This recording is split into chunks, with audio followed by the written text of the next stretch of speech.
Diabetes mellitus. Now we are going to study about this thing. Type 1 diabetes mellitus क्या होता है ये? It is a auto immune condition. पहली बात, इसके अंदर क्या होता है, जो इम्यून सिस्टम होता है वो टारगेट करता है बीटा सेल को। पेनक्रियाज की बीटा सेल होती है, उसको ये टारगेट करता है, अटैक करता है। टाइप 2 में क्या होता है, इंसुलिन रेजिस्टेंस देखने को मिलती है। बॉडी मैक्स इंसुलिन, ठीक है, but tissues don't respond to it. तो ये दिक्कत होती है टाइप 2 के साथ। इसके अलावा amyloid polypeptide deposits in pancreas, ये भी हमें देखने को मिलता है टाइप 2 के अंदर कि अमाइलॉइड पॉलीपेप्टाइड जो होते हैं वो डिपॉजिट होते हैं पेनक्रियाज के अंदर। रिस्क फैक्टर क्या है डायबिटीज़ के लिए? ओबेसिटी होता है। सिम्टम्स क्या होते हैं? पॉलीडिप्सिया, पॉलीयूरिया, पॉलीफेगिया और वेट लॉस। पॉलीफेगिया, बहुत सारा खाना खा रहे हो फिर भी क्या हो रहा है, आपको वेट लॉस मिल रहा है। ठीक है, डायग्नोसिस की बात करते हैं तो एक फास्टिंग ग्लूकोज टेस्ट किया करते हैं हम। इसमें क्या होता है, 8 घंटे के लिए ना तो कुछ हम पीते हैं ना ही कुछ खाते हैं, ठीक है। और फिर क्या करते हैं, हम ब्लड शुगर लेवल को मेज़र करते हैं। अगर ये 126 मिलीग्राम पर डेसीलीटर से ज़्यादा आता है तो मतलब यू कैन हैव डायबिटीज़। एक होता है नॉन फास्टिंग या फिर random glucose test. It can be done at any time, और अगर ये 200 मिलीग्राम पर डेसीलीटर से ज़्यादा आता है तो इसका मतलब you have diabetes. Oral glucose tolerance test की बात करें हम, इसमें क्या होता है, इसमें वही अगर 200 मिलीग्राम पर डेसीलीटर मतलब 200 मिलीग्राम डेसीलीटर से ज़्यादा आता है तो you can have glucose, I mean to say diabetes. और HbA1c टेस्ट भी होता है, ग्लाइकेटेड हीमोग्लोबिन को चेक करते हैं हम इसके अंदर। अगर ये 6.5% से ज़्यादा है तो मतलब it indicate diabetes. Glycated haemoglobin HbA1c is best measured using ion exchange chromatography. Best method क्या है इसको मेज़र करने का, वो है आयन एक्सचेंज क्रोमेटोग्राफी। क्या? Ion exchange chromatography. एक होता है डायबिटिक कीटो एसिडोसिस, एक होता है hyper glycaemic hyper osmotic state. तो दोनों में अंतर क्या होता है? DK, Dick number 1, my Dick is number 1, मतलब ये टाइप 1 डायबिटीज़ मेलाइटिस के अंदर मिलता है DK। जो HHS होगा वो नो डाउट टाइप 2 में मिलेगा। ग्लूकोज लेवल की बात करें हम DKA के अंदर तो ये 600 के बिलो बिलो होती है। HHS के अंदर 800 1200 ऐसे बहुत ज़्यादा अमाउंट में मिलता है ग्लूकोज।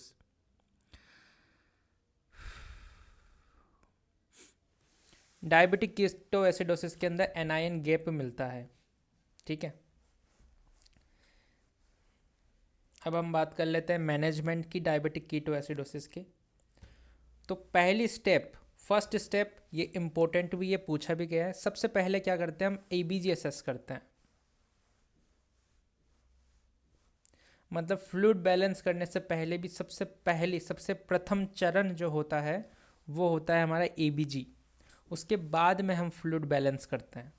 फ्लूइड बैलेंस कैसे करते हैं, सलीन देते हैं per hour 1 litre, administer fluid at a rate of 1 litre of saline per our.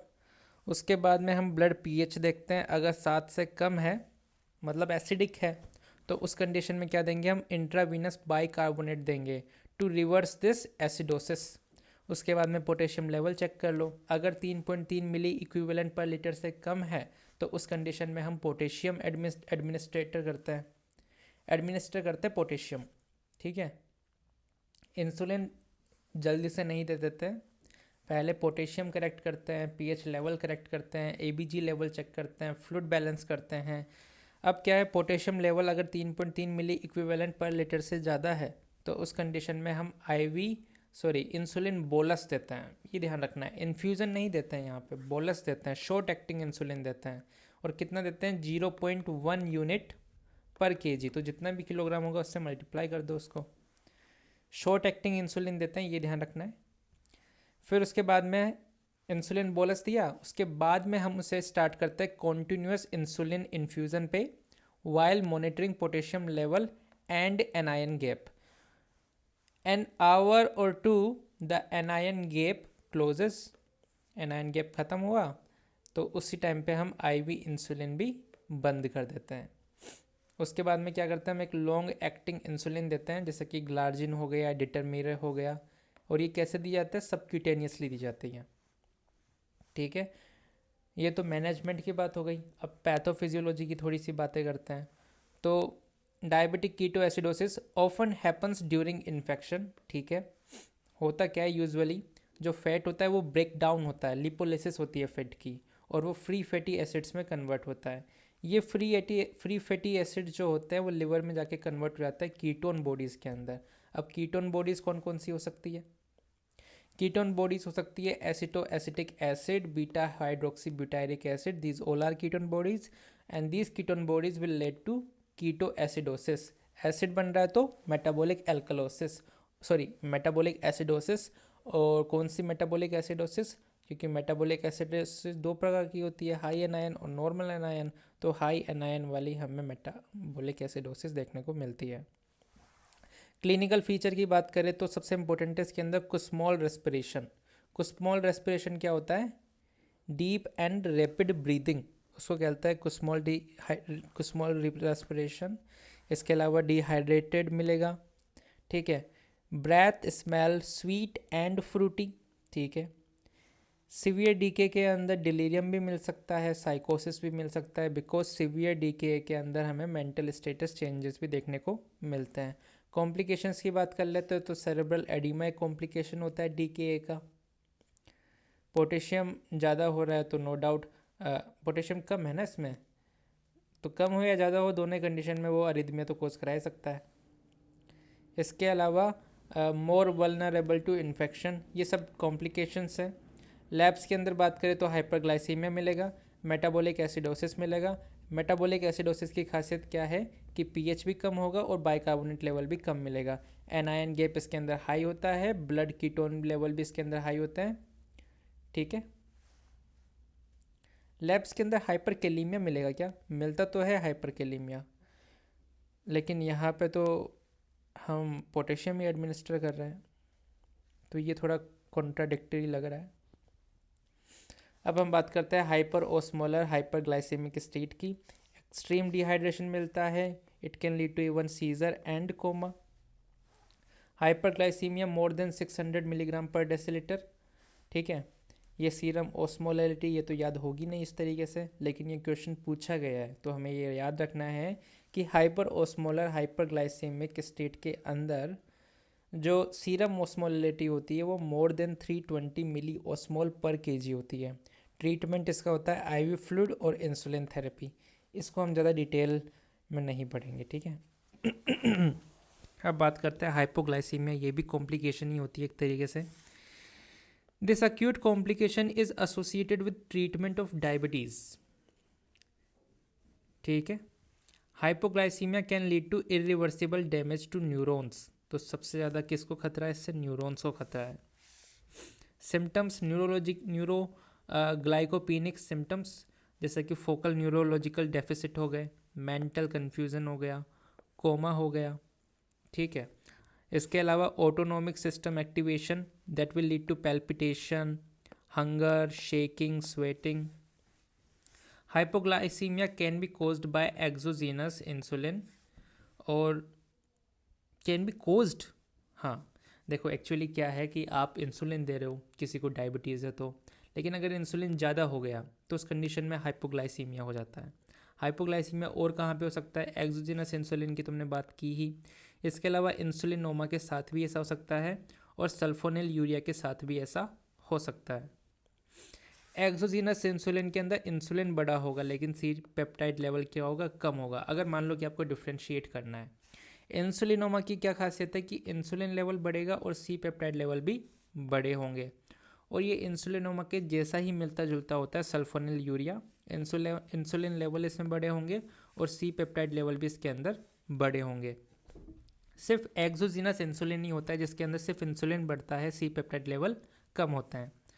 Chronic complication क्या क्या होती है डायबिटीज़ की, एक तो पहली बात तो ये कि ये दो तरीके से कॉम्प्लिकेशन कोज कराता है। एक तो होता है नॉन एंजाइमेटिक ग्लाइकेशन और एक होता है osmotic cellular damage.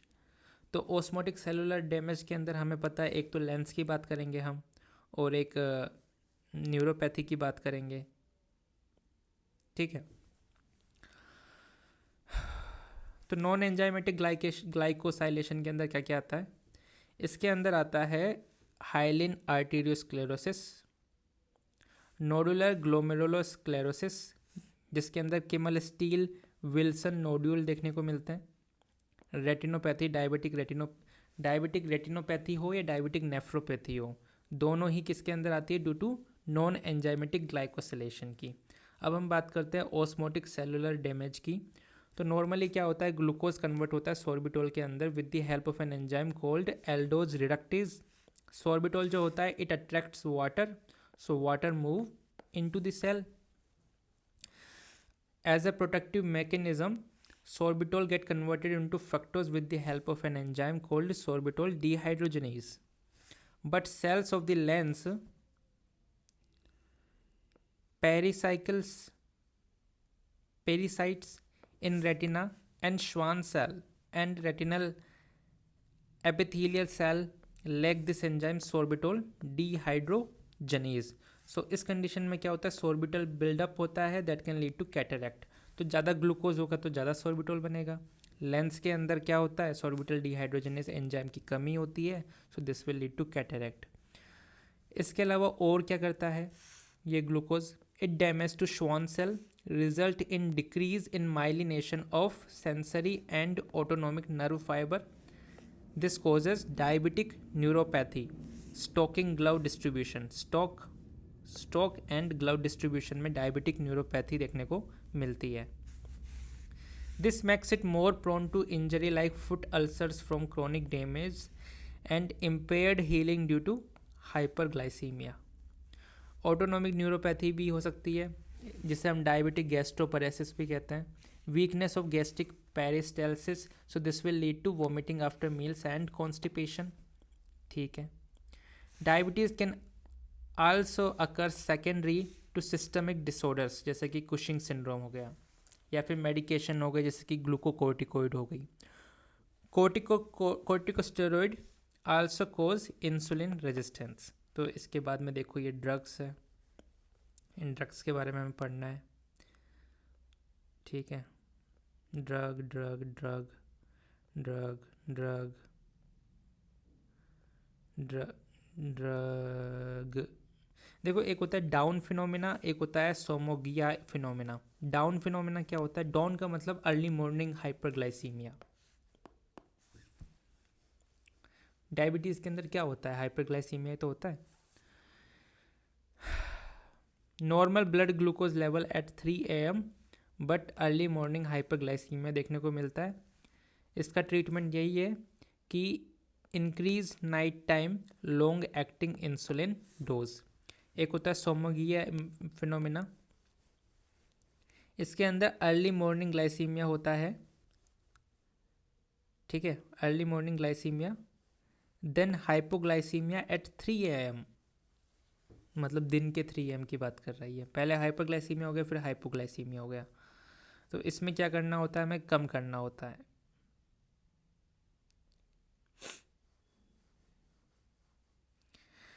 Decrease night time long acting insulin dose, ठीक है। ये भी ड्रग है। तो इसके अलावा सिर्फ हमें ड्रग्स पढ़नी है एंड इट्स